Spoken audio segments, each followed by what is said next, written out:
নেপাল যদি পারে বিএফএস রাখতে, তাহলে বাংলাদেশ কেন পারে না? আমরা কিন্তু এখন অগ্রগতির দিকে আছি, তাহলে আমরা চাইলেও পারবো।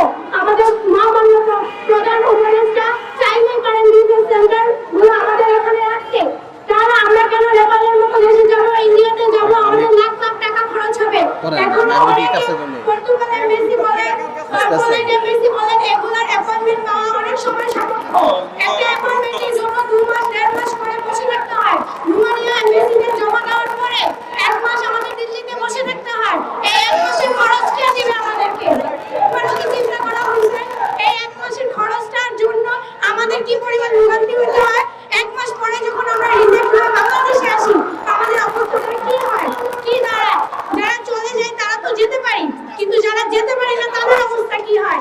একবার তো ব্যর্থতার দিকেও চিন্তা করতে হবে। সফলতা সব সময় আসে না, মাঝে মাঝে আমরা ব্যর্থও হই। তাহলে এই চিন্তা করা হলো বিএফএস সেন্টার এখন আমাদের বাংলাদেশে খুব দরকার। আমি জানি এমবেসি আনা খুব একটা জটিলতার ব্যাপার, এমবেসি না আনতে পারে সমস্যা নেই, কিন্তু এখন বিএফএস সেন্টারের মাধ্যমে হলো আমাদের ফাইলগুলো জমা করার ব্যবস্থা করেন। হাজারো রোমানিয়ান ক্যান্ডিডেট আছে যারা এমবেসি ফেস করতে পারতেছে না।